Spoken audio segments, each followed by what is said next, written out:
Hello everyone, welcome to this channel. आज के इस वीडियो लेक्चर में हम डिस्कस करने वाले हैं आपके सब्जेक्ट फ्लूइड मैकेनिक्स के बारे में। इस वीडियो लेक्चर में हम डिस्कस करेंगे आपके Gupta and Gupta civil engineering book में जितने भी फ्लूइड मैकेनिक्स सब्जेक्ट में फ्लूइड प्रॉपर्टीज़ के ऊपर आए हुए क्वेश्चन हैं उनके बारे में, क्योंकि इससे पहले हम जो सीरीज में डिस्कस कर चुके हैं, जितने भी हमने थ्योरी लेक्चर डिस्कस किए हैं, सबसे पहले हमने जो थ्योरी लेक्चर डिस्कस किया था वो introduction of fluid mechanics and fluid properties के बारे में हमने डिस्कस किया था।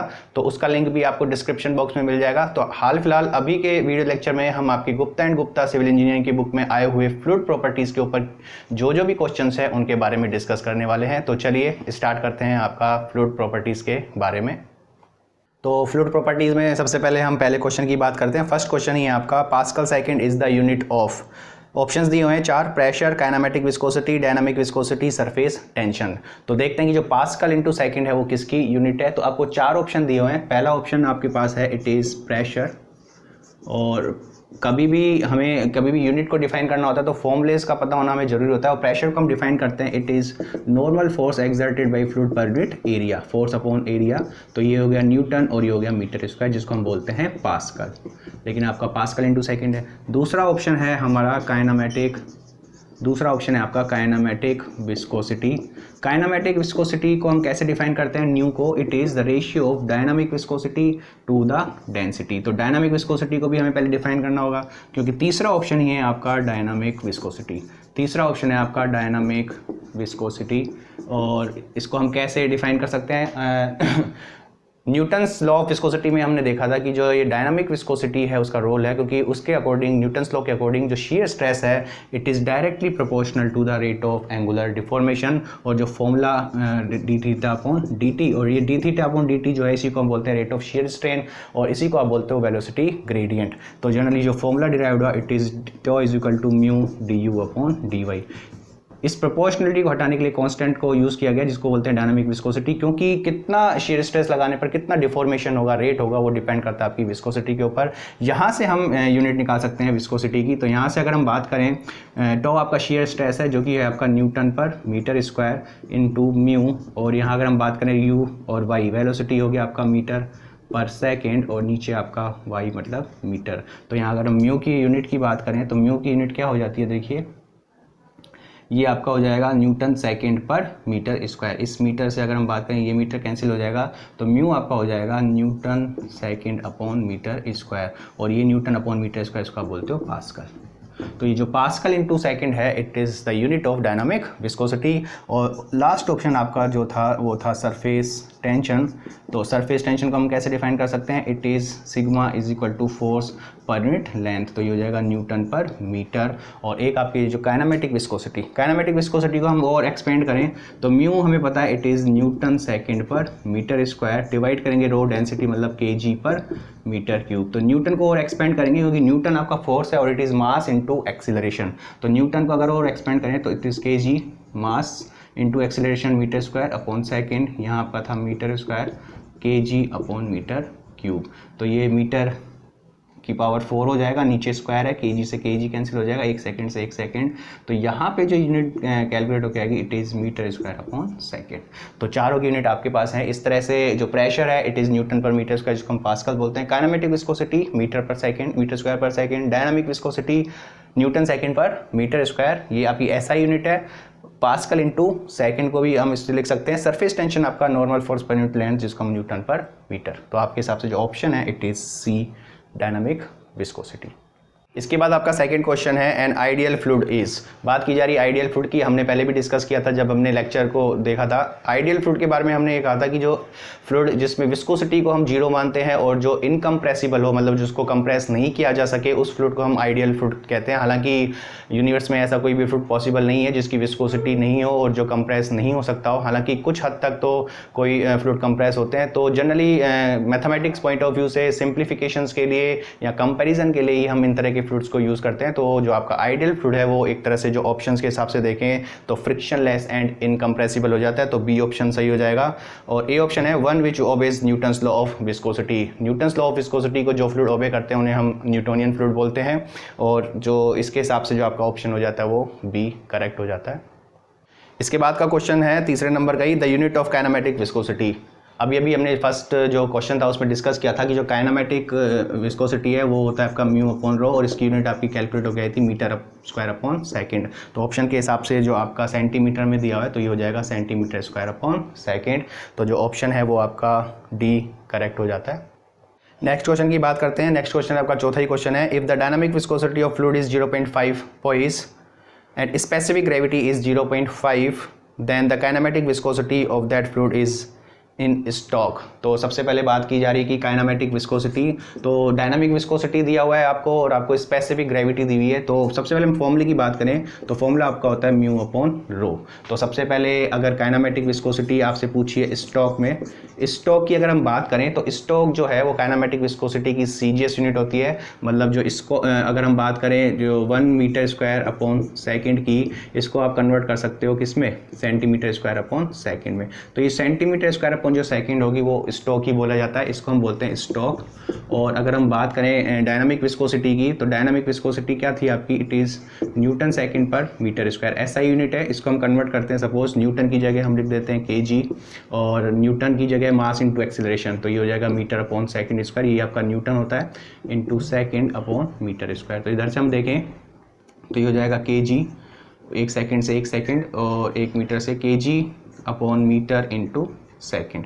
तो ये आपकी MKS यूनिट होती है। इसी को हम कन्वर्ट कर सकते हैं किस में, CGS यूनिट में। केजी की जगह तो हम लिख सकते हैं ग्राम और मीटर की जगह सेंटीमीटर इनटू सेकेंड। तो इसी को हम बोलते हैं पोइस। मतलब पोइस जो है वो डायनामिक विस्कोसिटी की कौन सी यूनिट होती है, CGS यूनिट, इसको हम लिख सकते हैं पोइस। तो सबसे पहले बात की जा रही कि स्टॉक में काइनेमेटिक विस्कोसिटी, तो ये CGS सिस्टम में मुझे कैलकुलेट करना है तो इसको भी CGS सिस्टम में रखें। तो पोइस ही आपको दिया हुआ है, वैल्यू दी हुई है, इट इज़ 0.5 पोइस। तो 0.5 CGS यूनिट है, लेकिन डेंसिटी है आपको स्पेसिफिक ग्रेविटी दी हुई है। स्पेसिफिक ग्रेविटी आपको दी हुई है, इट इज़ 0.5। स्पेसिफिक ग्रेविटी दी हुई है 0.5। तो डेंसिटी के लिए हम क्या कर सकते हैं, स्पेसिफिक ग्रेविटी क्या होता है, density of fluid upon density of water. तो डेंसिटी ऑफ फ्लूइड निकालने के लिए क्या करोगे, S और डेंसिटी ऑफ वाटर, S की कोई यूनिट नहीं होगी 0.5, डेंसिटी ऑफ वाटर। अब आप density of water generally 1000 kg पर मीटर क्यूब लेते हो, लेकिन वो MKS यूनिट है, लेकिन हमें क्योंकि ये अगर CGS यूनिट में लेते हो तो इससे भी हम CGS यूनिट में लेंगे। तो यहाँ पे डेंसिटी ऑफ वाटर क्या लोगे, 1 ग्राम पर सेंटीमीटर क्यूब, क्योंकि जो डेंसिटी होती है वो ग्राम पर सेंटीमीटर में क्यूब में कितनी होती है, 1। तो यहाँ से डेंसिटी ऑफ फ्लूइड जो होगी वो कितनी निकल के आएगी, 0.5 ग्राम पर सेंटीमीटर क्यूब। तो डेंसिटी को भी आप एज इट इज कितनी रखेंगे, 1। तो ये वैल्यू कैलकुलेट होकर आपकी हो जाती है 1। तो इस हिसाब से जो आपका ऑप्शन हो जाएगा इट इज़ सी। इसके बाद आपका जो फ्लूइड प्रॉपर्टीज के ऊपर 5वां क्वेश्चन है, the viscosity of gases. Options दिए हुए हैं, टेम्परेचर और विस्कोसिटी में रिलेशन बताया गया गैस के ऊपर। तो हमने जब इसको डिस्कस किया था टेम्परेचर इफेक्ट को, तो हमने देखा था कि जो लिक्विड के ऊपर टेम्परेचर का इफेक्ट और जो गैस के ऊपर टेम्परेचर का इफेक्ट से दोनों में विस्कोसिटी में चेंजेस अलग अलग आते हैं। लिक्विड के केस में हमने ये देखा था कि जो अगर आप टेम्परेचर को इंक्रीज करते हैं, टेम्परेचर अगर आप इंक्रीज करते हैं तो जो फोर्स ऑफ अट्रैक्शन है वो वीक हो जाते हैं, मोलिकुलर डिस्टेंस आपकी बढ़ जाती है, तो रेजिस्टेंस आपका कम हो जाता है इन केस ऑफ लिक्विड, जिसकी वजह से विस्कोसिटी भी आपकी क्या हो जाती है, कम हो जाती है। तो लिक्विड के केस में अगर आप टेम्परेचर इंक्रीज करते हो तो विस्कोसिटी कम हो जाती है। लेकिन गैस के केस में क्या होता है, गैस में ऑलरेडी जो फोर्स ऑफ अट्रैक्शन है वो काफ़ी वीक होते हैं, मोलिकुलर डिस्टेंस बहुत ज़्यादा होती हैं मॉलिक्यूल्स की। जैसे ही हम टेम्परेचर को इंक्रीज करते हैं तो मॉलिक्यूल्स में रैंडमनेस ज़्यादा हो जाती है। रैंडमनेस मतलब पार्टिकल एक दूसरे की बाउंड्री को क्रॉस करना शुरू कर देते हैं, जिसकी वजह से फ्लो में जो रेजिस्टेंस है वो आपका बढ़ जाता है, और जहाँ पे भी रेजिस्टेंस बढ़ जाता है तो वहाँ पे आपकी जो विस्कोसिटी है वो बढ़ जाती है। तो गैस के केस में टेम्परेचर अगर इंक्रीज करेंगे तो विस्कोसिटी भी आपकी इंक्रीज होनी चाहिए। तो ऑप्शन की बात करें, पहला ऑप्शन है decrease with increase in temperature, increases with increase in temperature. जो आपका जो ऑप्शन बी है वो आपका करेक्ट हो जाता है, increases with increase in temperature. Next question आपका 6th है, Newton's law of viscosity relates. Newton's law of viscosity की बात करते हैं तो न्यूटन्स के अकॉर्डिंग आपका जो लॉ था उसमें क्या था, हमने पहले भी डिस्कस किया था कि जो शेयर स्ट्रेस है which is directly proportional to the rate of angular deformation d theta upon d t, जिसको हम रेट ऑफ शेयर स्ट्रेन भी बोलते हैं। और इसी के अकॉर्डिंग हम जो रिलेशंस है वो देख सकते हैं, क्योंकि यहाँ से ही आपका जो टो है वो म्यू कांस्टेंट हट के म्यू आ जाता है डायनामिक विस्कोसिटी, और d theta upon d t की जगह हो जाता है d upon d y velocity gradient. पर यहाँ से अगर हम देखें जो शीयर स्ट्रेस है which is directly proportional to the rate of angular deformation, rate आपका इंपॉर्टेंट है। तो अगर हम बात करें पहले ऑप्शन की intensity of pressure and rate of angular deformation, नहीं, दूसरा ऑप्शन की बात करें shear stress and rate of angular deformation, तो आपका जो ऑप्शन बी है वो बिल्कुल करेक्ट है, shear stress and rate of angular deformation. Next question है the rise of liquid of specific weight gamma in a capillary tube of radius R is given by. Capillarity की बात हो रही है। कैपिलरिटी की केस में हमने फॉर्मूला डिस्कस किया था कि जो राइज है वो आपका था 4 sigma cos theta upon rho into G into D, जहाँ पे रो जी आपका स्पेसिफिक वेट था। थीटा की बात नहीं की हुई है तो जनरली हम थीटा की वैल्यू 0 कंसीडर करें तो कॉस थीटा कॉस 0 1 हो जाता है। और यहाँ पे अगर राइज की बात करें एच 4 सिग्मा की बात करें तो आपको सिग्मा डायरेक्ट सिग्मा से डिनोट किया गया, लेकिन ये जो रो इंटू जी है वो आपको गामा दिया हुआ है, और डी की जगह आपका रेडियस है विच इज़ 2 इंटू आर। तो यहाँ से अगर हम बात करें तो 2 sigma upon gamma into R, तो ऑप्शन आपका हो जाता है it is 2 sigma upon R into gamma, C option. Next question की बात करते हैं, 8वां क्वेश्चन ये है the intensity of pressure developed by surface tension of 0.075 newton per metre in a droplet of water of 0.075 mm in diameter. तो intensity of pressure की बात की है, सपोज एक हमने पहले भी डिस्कस किया था, ये ड्रॉपलेट है, इस ड्रॉपलेट में जो अंदर प्रेशर होगा बाहर के प्रेशर से कितना ज़्यादा होगा उसके लिए हमने फॉर्मूला डिफाइन किया था, it is P equal to 4 sigma upon d. तो आपसे प्रेशर की वैल्यू पूछी है the intensity of pressure developed by surface tension और 0.075, तो ये बात करें 4.075 आपकी यूनिट इसमें न्यूटन पर मीटर ही है, ये आपका न्यूटन पर मीटर है, और डिवाइड किया हमने इट इज़ डायामीटर आपको दिया है 0.075 mm दिया हुआ है, तो mm मतलब मीटर में करेंगे तो 10⁻⁻3, तो ये न्यूटन पर मीटर स्क्वायर हो जाता है। तो यहाँ से अगर हम बात करें तो ये कैंसिल हुआ और 4 into 10⁻³ Newton per metre square, लेकिन ऑप्शन में आपको न्यूटन पर सेंटीमीटर स्क्वायर बोला है, तो 4 इंटू 10⁻³ न्यूटन, और इसको सेंटीमीटर करने के लिए हम क्या करेंगे, मीटर की जगह हम लिख सकते हैं 10⁻⁻² सेंटीमीटर की जगह हम लिख सकते हैं 10⁻² सेंटीमीटर, और इसका क्या हो जाएगा स्क्वायर, तो 10⁻⁴ यहाँ 3 तो माइनस बचेगा, तो it is 0.4 newton per centimetre square. तो इसके हिसाब से जो आपका ऑप्शन होगा it is C 0.4 newton upon centimetre square. Next question की बात करते हैं, प्रॉपर्टीज़ की जो हम बात कर रहे हैं। 9वां क्वेश्चन ये आपका surface tension of water increases with decrease in temperature. Temperature और सरफेस टेंशन की बात की गई, तो हमने पहले भी डिस्कस किया था जब हम इसको लेक्चर को डिफाइन किया था, सरफेस टेंशन के ऊपर जो टेम्परेचर का इफेक्ट है वो क्या होगा। तो जनरली हमने कहा था कि जो सरफेस टेंशन है it is basically due to the unbalanced cohesive force. तो जैसे ही हम लिक्विड के टेम्परेचर को इंक्रीज़ करते हैं, जो कोहेसिव फोर्स हैं वो आपके वीक हो जाते हैं, तो टेम्परेचर इंक्रीज़ करने से जो आपका अनबैलेंस्ड फोर्स है वो भी वीक हो जाता है, जिसकी वजह से जो सरफेस टेंशन है वो कम हो जाती है। तो टेम्परेचर अगर हम इंक्रीज़ करते हैं लिक्विड के केस में तो आपकी जो सरफेस टेंशन है वो वैल्यू कम हो जाती है। तो अगर ऑप्शन देखें, पहला ऑप्शन है surface tension of water increases with decrease in temperature, सही है। अगर हम टेम्परेचर को कम अपोजिट टेम्परेचर को कम करते जाएं तो जो आपकी सरफेस टेंशन है उसकी वैल्यू बढ़ती जाती है, तो पहला ऑप्शन यहाँ पर सही हो जाता है, it is a. Next question की बात करते हैं फ्लूइड प्रॉपर्टीज़ के ऊपर। आपका 11वां क्वेश्चन है, 11वां नंबर का क्वेश्चन है, if a liquid has a greater cohesion than adhesion with the solid then the liquid in the capillary tube will.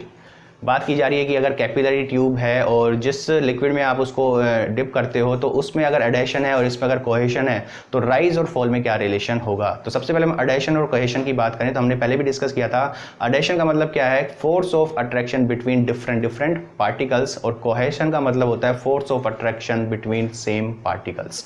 तो हमने कहा था कि जो कैपिलरिटी है it is due to adhesion and cohesion, adhesion और कोहेशन से ही आपका होता है, और एडेशन की वजह से हमेशा राइज होता है और कोहेशन की वजह से हमेशा फॉल होता है। तो सपोज हमने क्या डिस्कस किया था, सपोज हमने 2 टैंक देखे थे, इस तरह से है, इसमें आप क्या करते हो, इसमें एक लिक्विड है जिसमें एडेशन ज़्यादा है और एक लिक्विड है जिसमें कोहेशन ज़्यादा है। तो जैसे ही हम ट्यूब्स इमर्स करेंगे तो दोनों के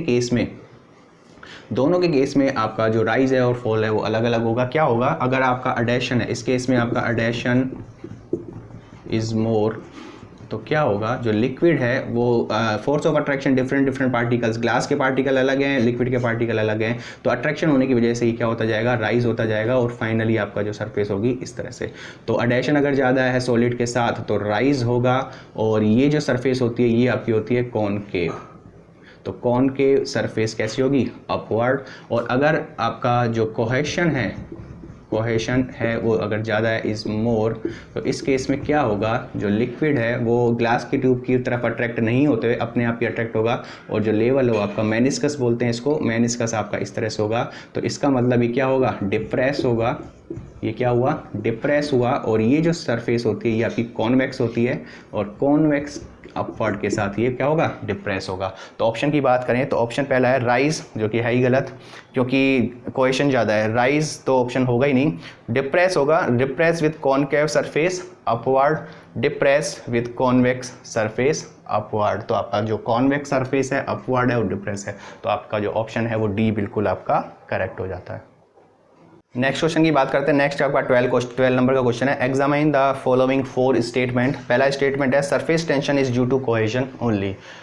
तो पहले हम देखते हैं, surface tension is due to cohesion only सही है। हमने पहले भी डिस्कस किया था कि जो surface tension it is due to unbalanced cohesive force.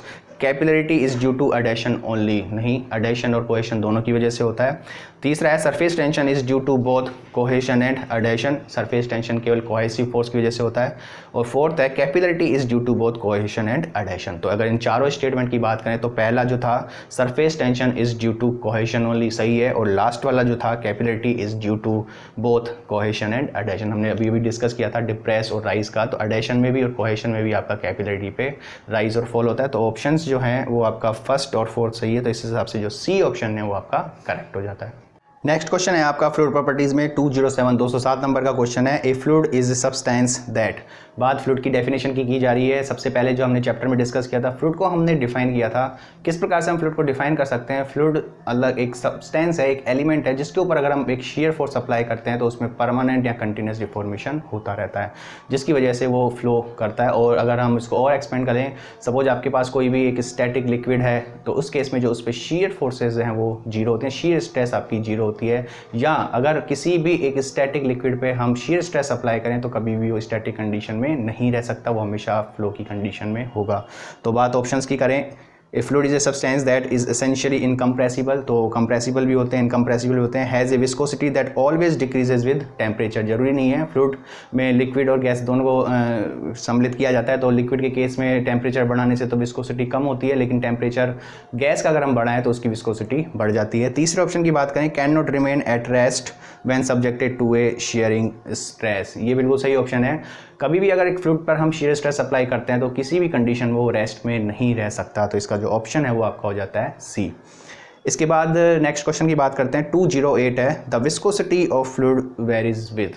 Viscosity of fluid जो किसके साथ वेरी करती है, pressure, density, temperature and pressure. तो अभी हमने पहले भी डिस्कस किया था कि जो विस्कोसिटी है वो टेम्परेचर पर डिपेंड करती है। टेम्परेचर पर किस प्रकार से डिपेंड करती है, अगर हम फ्लूइड की बात करें तो दो चीज़ें हम जनरली कंसीडर करेंगे, एक तो होगा लिक्विड और दूसरा आपका होगा गैस। तो दोनों पर जो टेम्परेचर का इफेक्ट होगा, विस्कोसिटी जो चेंजेस होंगे वो बिल्कुल अपोजिट होंगे। सपोज हम एक बात करें, इस तरफ एक म्यू लें और इधर हम टेम्परेचर लें। तो अगर हम बात करें लिक्विड के केस में क्या हुआ, जैसे ही आप टेम्परेचर को इंक्रीज़ करते हो तो जो इंटरमोलिकुलर फोर्सेज हैं वो काफ़ी वीक हो जाते हैं और मोलिकुलर डिस्टेंस आपकी बढ़ जाती है, जिससे आपका जो रेजिस्टेंस ऑफ फ्लो वो कम हो जाता है। और जहाँ पे भी रेजिस्टेंस ऑफ फ्लो कम हो जाता है तो इसका मतलब विस्कोसिटी आपकी कम हो जाती है। तो जैसे ही हम टेम्परेचर बढ़ाएंगे, जैसे ही आप टेम्परेचर बढ़ाते हो और उस केस में जो विस्कोसिटी है वो आपकी क्या हो जाती है, डिक्रीज़ हो जाती है। तो इस तरह हम इसको डिफाइन कर सकते हैं, टेम्परेचर आप बढ़ाते जा रहे हो, विस्कोसिटी डिक्रीज़ हो जाती है। तो ये आपका एग्जांपल हो सकता है लिक्विड का। लेकिन गैस के केस में क्या हुआ, गैस में ऑलरेडी जो इंटरमोलिकुलर फोर्सेज होते हैं वो वीक होते हैं। जैसे ही आप टेम्परेचर को इंक्रीज़ करते हो तो मॉलिक्यूलर रैंडमनेस बढ़ती है, जिसकी वजह से जो रेजिस्टेंस ऑफ फ्लो है वो भी बढ़ जाता है, और जहाँ पे रेजिस्टेंस ऑफ फ्लो बढ़ेगा उसका मतलब विस्कोसिटी भी बढ़ती है। तो in case of gases if temperature increases viscosity is also increases. तो इसका मतलब अगर गैस की बात करें तो टेम्परेचर बढ़ाओगे तो आपकी जो विस्कोसिटी है वो भी बढ़ जाती है। तो इस हिसाब से जो आपका ऑप्शन होगा it is C, temperature. Next question को हम डिस्कस करते हैं। नेक्स्ट क्वेश्चन आपका 300 क्वेश्चन वाला है, match list first curve labelled A, B, C and D in figure 1.5 with list second types of fluid. And select the correct answer using the codes given the below the list. मतलब आपको diagrams में दिए हुए हैं, एक तरफ आपको curve दिए हुए हैं और दूसरी लिस्ट में आपको दिए हुए हैं टाइप्स ऑफ फ्लूइड्स। इस तरह से 4 ऑप्शन दिए हुए हैं। सपोज मैं अगर बात करूं, इस तरह से आपको ये डायग्राम दिया हुआ है, एक तरफ आपकी शीयर स्ट्रेस टॉ और एक तरफ आपका du/dy वेलोसिटी ग्रेडियंट। तो इस तरह अगर हम बात करें यहाँ पे, तो एक कर्व आपका यही दिया हुआ है ए नाम से, एक कर्व आपका इस तरह से दिया हुआ है बी नाम से, और एक कर्व आपका दिया हुआ है इस तरफ सी नाम से, और एक तरफ आपका दिया हुआ है कर्व इस तरफ डी नाम से। और चारों तरफ से जो वैल्यूज़ दी हुई हैं, ऑप्शंस दिए हुए हैं, वो है ideal plastic, ideal, non Newtonian और स्यूडो प्लास्टिक और थिक्सोट्रॉपिक। तो एक एक करके हम डिस्कस करते हैं कि इन 4 डायग्राम्स में जनरली हम किस तरह के फ्लूइड्स को कंसीडर करते हैं। तो अगर हम पहले जनरलाइज इक्वेशन लिखते थे जो mu du/dy raise to power n plus a constant b, ये जनरलाइज इक्वेशन है जो कि शीयर स्ट्रेस और वेलोसिटी ग्रेडियंट में होती है। तो सपोज अगर हम पहले इस लाइन की बात करें, इस लाइन पे अगर हम बात करें a, तो यहाँ पे ये जो a कर्व है, यहाँ पे जो शीयर स्ट्रेस की वैल्यू है वो 0, तो शीयर स्ट्रेस की वैल्यू 0 है और यहाँ से ये लाइन शुरू होती है, तो इसका मतलब b की वैल्यू क्या है 0 और शीयर स्ट्रेस भी 0। अगर बात करें हम तो tau is equal to mu du/dy raise to power n की, तो यहाँ पे जो म्यू, यहाँ पे जो शीयर स्ट्रेस है वो 0 है। इसका मतलब शीयर स्ट्रेस 0 कब हो सकती है, जब ये म्यू क्या होगा 0, और म्यू के केस में 0 केस में कब होगा, जब आपका फ्लूइड कैसा हो, आइडियल फ्लूइड। तो ये आपका जो ए ऑप्शन है ये है आपका आइडियल फ्लूइड। तो बी ऑप्शन की बात करें तो उसके बाद हम पढ़ते थे न्यूटोनियन और नॉन न्यूटोनियन फ्लूइड। तो इसमें ही अगर हम बात करें न्यूटोनियन की, न्यूटोनियन फ्लूइड के लिए इस b की वैल्यू को हम जनरली लेते हैं 0 और इस n की वैल्यू क्या हो जाती है 1, तभी इक्वेशन आपके पास आती है टॉ म्यू du/dy। और यहाँ पे जो शीयर स्ट्रेस है वो directly proportional to the velocity gradient. तो ये जो कर्व बनता था एक स्ट्रेट लाइन, ये आपका होता था न्यूटोनियन फ्लूइड, जिसके इसके लिए b तो हो जाता था 0 और n की वैल्यू आपकी क्या हो जाती थी 1। लेकिन बात हम कर रहे हैं इस तरह की, यहाँ अगर हम बात करें इस तरह के कर्व की, तो इस तरह के कर्व में हम ये देख सकते हैं ये कर्व कब होगा, इस कर्व के लिए अगर इस जनरलाइज इक्वेशन में बात करें तो b इज इक्वल टू 0 और n इज ग्रेटर देन 1। तो इस केस में b की वैल्यू हो जाती है 0 और n इज ग्रेटर देन 1। मतलब अगर मैं बात करूं इस कर्व के लिए, तो यहाँ पे जो स्लोप है वो शीयर स्ट्रेस और du/dy का जो स्लोप है वो आपको बताता है ये विस्कोसिटी, डायनामिक विस्कोसिटी। तो अगर हम इस पे बात करें, हर पॉइंट पे अगर मैं टेंजेंट ड्रॉ करूँ तो हर पॉइंट पे टेंजेंट मतलब स्लोप आपका बढ़ता जाता है, और आपकी शीयर स्ट्रेस अगर आप बढ़ाते जाओगे तो जो विस्कोसिटी है वो भी आपकी बढ़ती जाती है। तो ऐसा नॉन न्यूटोनियन के केस में होगा। न्यूटोनियन के केस में शीयर स्ट्रेस हमेशा कांस्टेंट रहती है। और इस तरह का जो ये बी फ्लूइड है इसी को हम बोलते हैं डायलेटेंट फ्लूइड, इसको हम बोलते हैं डायलेटेंट फ्लूइड, जिस केस में जो शीयर स्ट्रेस है वो आप शीयर स्ट्रेस बढ़ाने से विस्कोसिटी आपकी बढ़ती जाती है। एक और कर्व की बात करें, इस तरह का कर्व बनता है, इस केस में b बराबर 0 लेते हैं और n लेस देन 1, इसको हम बोलते हैं स्यूडो प्लास्टिक, इसको आप बोलते हो स्यूडो प्लास्टिक फ्लूइड। और बात हम करें स्यूडो प्लास्टिक फ्लूइड के केस में, और इस केस में n की वैल्यू लेस देन 1 हो जाती है। और यहाँ पे हम कह सकते हैं कि जो हर पॉइंट पे जो स्लोप है वो आपका टेंजेंट खींचे तो हर पॉइंट पे जो स्लोप है वो आपका कम होता जा रहा है। मतलब स्लोप का मतलब विस्कोसिटी से, विस्कोसिटी आपकी कम होती जा रही है। तो शीयर स्ट्रेस बढ़ाने से विस्कोसिटी आपकी कम हो जाती है, उनको हम बोलते हैं स्यूडो प्लास्टिक फ्लूइड। सी की बात करें, यहाँ अगर हम सी लाइन को देखें तो यहाँ पे सी लाइन को देखें तो यहाँ तो 0 से स्टार्ट हो रहा था, मतलब सी के लिए अब इस b की वैल्यू 0 नहीं होगी, ये b आपका यही है। तो इस केस में b is not equal to 0 और हम लेते हैं जो n है वो हम ले लेते हैं इज इक्वल टू 1। तो यहाँ n इज इक्वल टू 1 और b इज इक्वल टू 0। तो अभी तक हमने ये केस देखे थे, तो यहाँ शीयर स्ट्रेस की वैल्यू जैसे ही बढ़ाते हैं वैसे ही आपका फ्लो पॉसिबल होता है। लेकिन यहाँ अगर हम बात करें तो इस पॉइंट से हम वेलोसिटी यानी शीयर स्ट्रेस बढ़ाते गए, कोई फ्लो नहीं हुआ, कोई फ्लो नहीं है, जैसे ही इस पॉइंट पे आया वो फ्लो हुआ। तो ये कुछ ऐसे फ्लूइड्स होते हैं जिसके लिए कुछ इनिशियल स्ट्रेस रिक्वायर्ड होती है फ्लो करवाने के लिए, जिन्हें हम बोलते हैं आइडियल प्लास्टिक। तो ये जो सी होता है इसको हम बोलते हैं आइडियल प्लास्टिक और इसको हम बोलते हैं बिंघम बिंगम भी बोलते हैं, बिंगम फ्लूइड। तो इस केस में क्या हुआ, some initial stress is required for the flow, और इसी इनिशियल स्ट्रेस को जो बी है वो बी है, और इसी इनिशियल स्ट्रेस को बोलते हो यील्ड स्ट्रेस, इसी को बोलते हो यील्ड स्ट्रेस। जिसका एग्जांपल है वो आपका टूथपेस्ट हो सकता है, आपके स्लरी हो सकती है, सीवेज हो सकता है, इस तरह के कुछ एग्जांपल्स हैं। और एक कर्व लास्ट है डी की बात करें तो डी के केस में भी हम देखते हैं कि कुछ फ्लूइड्स होते हैं जो टाइम डिपेंडेंट होते हैं। टाइम डिपेंडेंट में भी हम दो तरह के फ्लूइड्स को कंसीडर करते हैं, एक होता है थिक्सोट्रोपिक और एक होता है रियोपैक्टिक। थिक्सोट्रोपिक फ्लूइड वो होते हैं जो समय बढ़ने के साथ साथ उनकी विस्कोसिटी कम हो जाती है। तो यहाँ अगर हम देखें तो इस केस में अगर हम देखें तो हर पॉइंट पे जो स्लोप है वो कम होता जा रहा है, मतलब विस्कोसिटी कम होती जा रही है, तो इसको हम बोलते हैं थिक्सोट्रोपिक फ्लूइड, मतलब समय के साथ जो आपकी विस्कोसिटीज़ है वो कम हो जाती है। प्रिंटर इंक्स है, इस तरह के कुछ एग्जांपल्स हैं, उससे हम इसको समझ सकते हैं। तो चार ऑप्शंस की बात करें, एक आपका जनरली ये वाला भी जो लाइन है, ये कर्व में भी जो होता है, इस लाइन पे हम देखते हैं कि जो वेलोसिटी ग्रेडियंट की वैल्यू 0 है, क्योंकि वेलोसिटी ग्रेडियंट है तो इसकी वैल्यू 0 है, तो इनको हम बोलते हैं आइडियल सॉलिड, इनको हम बोलते हैं आइडियल सॉलिड। क्योंकि आइडियल सॉलिड के केस में जैसे आप शीयर स्ट्रेस अप्लाई करते हो कि उनमें वेलोसिटी का कोई भी ग्रेडियंट नहीं होता। तो जनरली ये सारी चीज़ें हैं। और अब हम बात करें ऑप्शंस की, ऑप्शंस हम मैच कर सकते हैं। ए आपका था, ए कर्व था आपका जो कि नाम दिया जाएगा, ए आपका है आइडियल, ए आपका आइडियल मतलब ये हो गया 2। बी जो है, बी आपका है नॉन न्यूटोनियन फ्लूइड, क्योंकि डायलेटेंट फ्लूइड एक तरह से क्या है, नॉन न्यूटोनियन फ्लूइड, तो बी आपका हो जाएगा 3 नंबर पे। सी बात करें, सी आपका है आइडियल प्लास्टिक, सी है आपका आइडियल प्लास्टिक मतलब 1 नंबर पे। और जो डी है वो है आपका, डी जो है वो है आपका थिक्सोट्रोपिक, डी आपका थिक्सोट्रोपिक, और ये जो डी है वो है आपका 5वें नंबर पे। तो ऑप्शन की बात करें तो ए हो गया 2, बी हो गया 3, सी 1 और डी 5। तो ये अगर हम मैच करें ए 2 3 1 5 तो 2 3 1 5 जो आपका ऑप्शन ए है वो बिल्कुल करेक्ट हो जाता है। स्यूडोप्लास्टिक इसमें छोड़ा हुआ है, तो स्यूडोप्लास्टिक जनरली है, इसकी कोई भी बात नहीं की हुई है। नेक्स्ट क्वेश्चन की तरफ चलते हैं। 325 नंबर का क्वेश्चन है, match list first with list second and select the correct answer using the codes given below the list. एक तरफ आपके डिस्क्रिप्शंस दिए हुए हैं, दूसरी तरफ आपकी प्रॉपर्टीज ऑफ फ्लूइड दी हुई हैं। तो पहला आपका property which explain the spherical shape of the drop of a liquid. किसी भी लिक्विड ड्रॉप की जो शेप है वो स्फेरिकल क्यों होती है, किसकी वजह से होती है, उसके बारे में। तो हमारा आंसर होना चाहिए सरफेस टेंशन। हमने पहले भी डिस्कस किया था, जो सरफेस टेंशन फोर्स है, एक टेंजेंशियल फोर्स है, वो हमेशा सरफेस एरिया को मिनिमाइज करने की कोशिश करता है, और एक दिए हुए स्फेयर के लिए उसका जो सरफेस एरिया होता है वो मिनिमम होता है। इसी वजह से जो आपकी शेप होती है वो स्फेरिकल होती है। तो इसका ऑप्शन तो आपका हो जाता है सरफेस टेंशन। दूसरा है property which explain the phenomenon of cavitation in A fluid flow.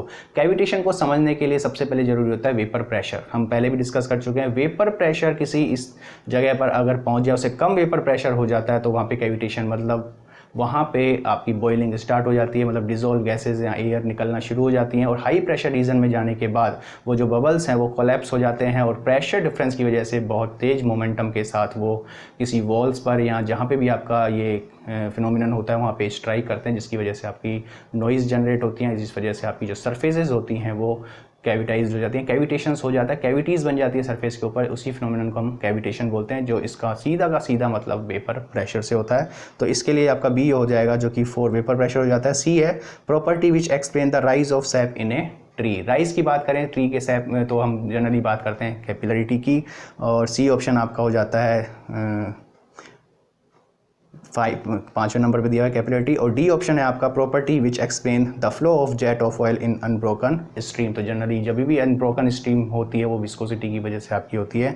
तो यहाँ अगर हम बात करें ऑप्शंस की, ऑप्शंस आपके अगर बात करें 325 क्वेश्चंस है आपका, तो ऑप्शंस की बात करें तो बी ऑप्शंस देखें तो ए आपका 2 हो जाता है, सही है, बी आपका 4 हो जाता है, सही है, सी आपका 5 हो जाता है, सही है, और डी आपका 1 हो जाता है। तो बी ऑप्शन आपका करेक्ट।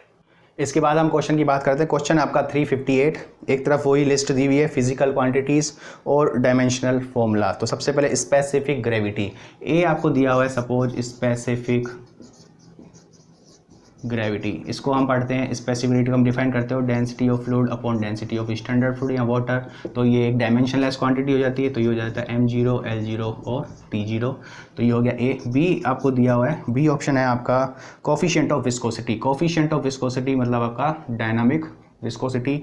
डायनामिक विस्कोसिटी की हम पढ़ते हैं यूनिट न्यूटन सेकंड पर मीटर स्क्वायर, और इसको आगे एक्सपेंड करें, न्यूटन को हम लिखते हैं मास इंटू एक्सीलरेशन, तो kg upon metre per second square, second और मीटर स्क्वायर, तो ये क्या हो जाता है kg upon metre into second, तो ये हो जाता है m1 L-1 T-1।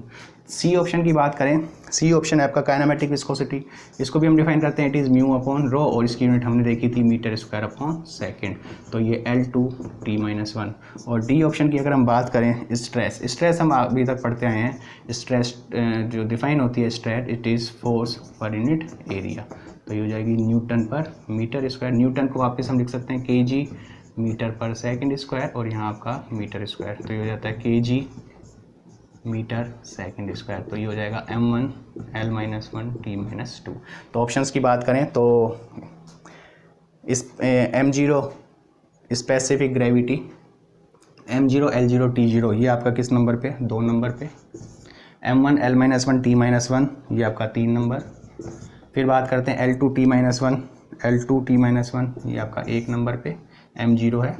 और बात करें हम अगर m1 L-1 T-2 ये हो जाता है 4, तो ऑप्शन हो जाते हैं A 2 हो गया, B 3 हो गया, C 1 हो गया और D 4, 2 3 1 4, 2 3 1 4। तो वहाँ से अगर हम ऑप्शंस की बात करें तो ये आपका हो जाता है 2 3 1 4, तो डी ऑप्शन आपका करेक्ट हो जाता है 2 3 1 एंड 4। नेक्स्ट हमारा टाइप्स ऑफ फ्लूइड के ऊपर ही क्वेश्चन है, तो पहले हम उसको डिस्कस कर लेते हैं। 361 नंबर का क्वेश्चन है, the shear stress in a fluid may be expressed as tau is equal to mu du upon dy की power n, where mu is the viscosity and dv upon dy is the velocity gradient and n is constant. The value for Newtonian and non-Newtonian fluids will be respectively। मतलब Newtonian और non Newtonian fluid के लिए जो n की value है वो क्या होगी, तो यहाँ से हम देख सकते हैं, तो अगर n आपका 1 के बराबर है तो उन्हें हम बोलते हैं न्यूटोनियन फ्लूइड, और अगर n आपका 1 से ज़्यादा है या 1 से कम है तो उन्हें हम बोलते हैं नॉन न्यूटोनियन फ्लूइड। तो अगर n की वैल्यू 1 है तो न्यूटोनियन, और n की वैल्यू अगर 1 नहीं है तो नॉन न्यूटोनियन फ्लूइड। क्योंकि यहाँ से ऑप्शंस देखें तो ऑप्शन डी की बात करें तो डी है आपका n is equal to 1 and n is not equal to 1, तो ये आपका मैच कर जाता है, तो डी ऑप्शन आपका बिल्कुल करेक्ट होगा।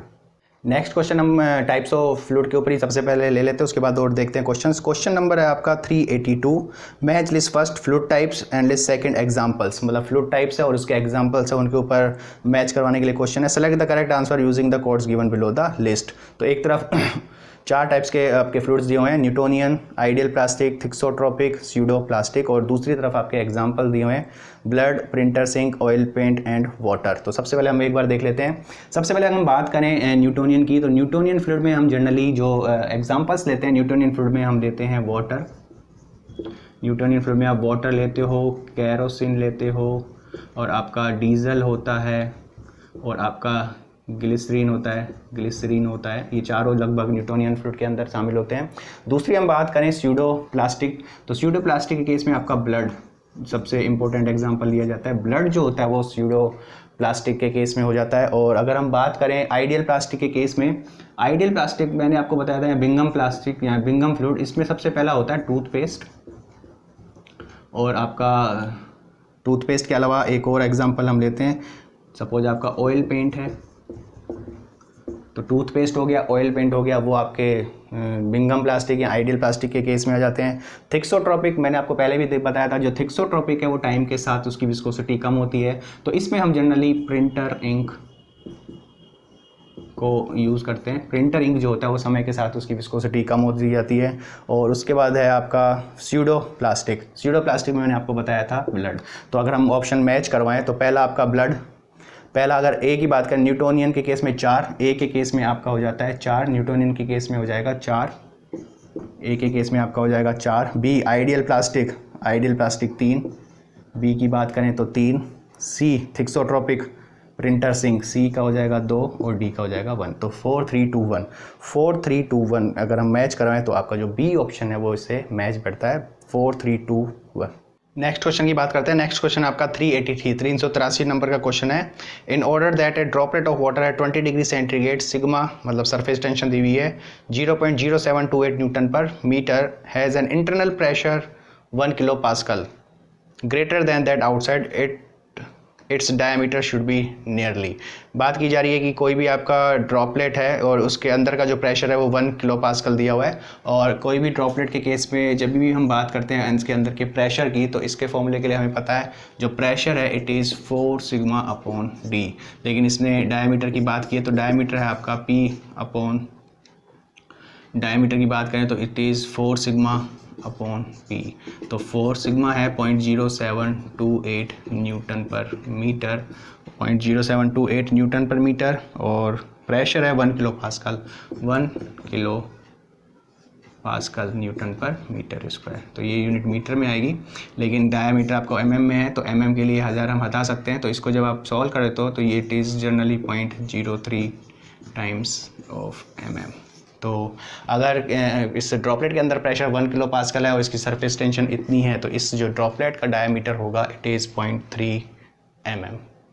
नेक्स्ट आपका क्वेश्चन है 400 नंबर का क्वेश्चन है। Consider the following fluid. Option दिए हुए blood, glycerine, molasses, slurry of clay in water, kerosene. Among these non Newtonian fluid would include.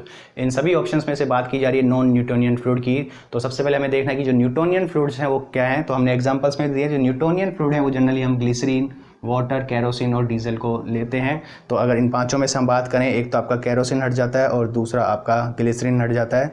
तो जो एक मतलब ब्लड, हमने पहले भी डिस्कस किया था कि जो ब्लड वो स्यूडोप्लास्टिक मतलब नॉन न्यूटोनियन फ्लूइड होता है। आपका मोलासेस है एक तरह से नॉन न्यूटोनियन फ्लूइड है, क्योंकि इसमें भी जो शीयर स्ट्रेस है, एक मोलासेस एक तरह से गुड़ हम ले सकते हैं एग्जांपल्स में। तो इसमें भी क्या होता है कि जो शीयर स्ट्रेस है उस पर जो विस्कोसिटी कांस्टेंट नहीं रहती है, मतलब चेंजेस आते हैं। और तीसरा अगर हम बात करें slurry of clay in water, तो ये भी एक तरह से नॉन न्यूटोनियन फ्लूइड। स्लरी मतलब आपका सीवेज हो गया, इस तरह से हम उसको यूज़ कर सकते हैं। तो ऑप्शंस की बात करें तो 1, 3 एंड 4 जो आपका ऑप्शन है सी वो सही हो जाता है। नेक्स्ट क्वेश्चन को डिस्कस करते हैं जो कि आपका आता है 401 पे, 401 नंबर का क्वेश्चन है। Match list first units, list second dimensions and select the correct answer using the codes given below. एक तरफ वैल्यू प्रॉपर्टीज़ दी हुई हैं, pressure, horse power, Reynold number, specific weight, और एक तरफ आपकी डायमेंशंस दी हुई हैं। तो हमें मैच कराना है। तो सबसे पहले अगर हम बात करें प्रेशर, तो सबसे पहले प्रेशर को डिफाइन करने के लिए force upon area, newton per metre square. Newton को आप लिखते हो KG into metre upon second square, और ये हो जाएगा मीटर स्क्वायर। तो यहाँ से अगर हम बात करें 1 मीटर से 1 मीटर, तो ये हो जाता है m1 L-1 T-2। दूसरा आपका दिया हुआ है it is horse power. Power को हम डिफाइन करते हैं work done per time t. Work done को आप डिफाइन करते हैं force into displacement upon time t. Force को वापस हम लिख सकते हैं KG metre upon second square, d metre हो गया और आपका टाइम टी सेकंड हो गया। तो ये हो जाएगा, ये वैल्यू हो जाती है KG metre square upon second cube. तो यहाँ हम लिख सकते हैं m1 L-2 T-3। तीसरे अगर बात करें सी की, सी आपको दिया हुआ है रेनॉल्ड नंबर। तो ये एक डायमेंशनल नंबर होते हैं रेनॉल्ड्स नंबर, और रेनॉल्ड्स नंबर क्या होता है, inertia force upon viscous force. तो इसी वजह से जो रेनॉल्ड नंबर की वैल्यू आती है रो वी डी अपॉन म्यू, इसी वजह से आती है। और ये generally dimensional formula m0 L0 और T0 होता है। और डी ऑप्शन की बात करें, डी ऑप्शन है आपका स्पेसिफिक वेट। स्पेसिफिक वेट को हम डिफाइन करते हैं, स्पेसिफिक वेट को आप डिफाइन करते हो W, it is weight to the volume, और यही वैल्यू आती है रो इंटू जी के बराबर। रो आपका kg पर मीटर क्यूब और जी आपका मीटर पर सेकंड स्क्वायर। तो 1 मीटर से मीटर स्क्वायर हो जाए तो ये हो जाएगा m1 L-2 T-2। तो यहाँ अगर हम बात करें ऑप्शंस की, तो सबसे पहला जो है m0 L0 T0 एक नंबर पे, m0 L0 T0 ये एक नंबर पे दिया हुआ है। m1 L-2 T-2 ये आपका 2 नंबर पे दिया हुआ है। फिर दिया हुआ है आपका m1 L2 T3-3, L2 है T-3 ये तीसरे नंबर पे, और ये आपको चौथे नंबर पे दिया हुआ है it is m1 L-1 T-2। तो यहाँ अगर मैच करें तो ये हो जाएगा A B C D। A के लिए तो 4 है, B के लिए 3 है, C के लिए 1 है और इसके लिए 2 है। 4 3 1 2 4 3 1 2 4 3 1 2 मैच करें 4 3 1 2, तो C ऑप्शन आपका मैच होता है। नेक्स्ट क्वेश्चन को डिस्कस करते हैं। नेक्स्ट क्वेश्चन है आपका 402 402 नंबर का क्वेश्चन है। Match list first with list second and select the correct answer using the codes given below the list. List first और लिस्ट सेकंड दी हुई है, एक तरफ फ्लूइड प्रॉपर्टीज़ दी हुई हैं और दूसरी तरफ फ्लो फिनोमिनन दिए हुए हैं, मतलब प्रॉपर्टीज़ की वजह से किस किस तरह के फ्लो फिनोमिनन होते हैं। तो सबसे पहले हम बात करें कंप्रेसिबिलिटी की, तो ऑप्शंस में अगर देखें flow of real fluid past टेटिनीस्फीयर, cavitation, hydraulic jump, flight of supersonic aircraft. तो जनरली सुपरसोनिक एयरक्राफ्ट के केस में हम कंप्रेसिबिलिटीज प्रॉपर्टीज़ को इन्वॉल्व करते हैं, तो यहाँ पे ऑप्शन ए हो जाता है 4। दूसरा है ग्रेविटी, तो जनरली ग्रेविटी की जब भी बात आती है तो वहाँ पे हम फ्रॉड नंबर को जनरली यूज़ करते हैं। तो हाइड्रोलिक जंप के केस में हम फ्रॉड नंबर को यूज़ करते हैं। तो ग्रेविटी का जो इन्फ्लुएंसेस है वो आपके हाइड्रोलिक जंप पे है, तो इसका ऑप्शन में हाइड्रोलिक जंप हो जाता है। विस्कोसिटी इफेक्ट तब आता है जब कोई भी सपोज आपका फ्लूइड फ्लो करता है किसी भी स्फीयर के ऊपर, ये ऑप्शन में दिया हुआ है। और लास्ट है आपका वेपर प्रेशर, और वेपर प्रेशर हमने पहले भी डिस्कस किया था, it is associate with the cavitation, मतलब जो कैविटेशन है वो पूरी तरह से किस पर निर्भर है, आपकी वेपर प्रेशर के ऊपर। तो यहाँ अगर हम बात करें ऑप्शन की तो ए 4 हो जाता है, बी आपका 3 हो जाता है, सी आपका 1 हो जाता है और डी आपका 2 हो जाता है। तो इस तरह से आपका जो ऑप्शन बी है वो आपका मैच कर जाता है। तो ये तो बात हुई कि जो Gupta and Gupta civil engineering की बुक में फ्लूइड प्रॉपर्टीज़ के जितने भी क्वेश्चंस हुए हैं हमने डिस्कस किए हैं। नेक्स्ट के वीडियो लेक्चर में जब भी हम क्वेश्चंस को डिस्कस करेंगे तो प्रेशर एंड प्रेशर मेजरमेंट में इस बुक के जितने भी क्वेश्चंस हैं उसके बारे में हम डिस्कस करेंगे। तो अभी के लिए इतना ही।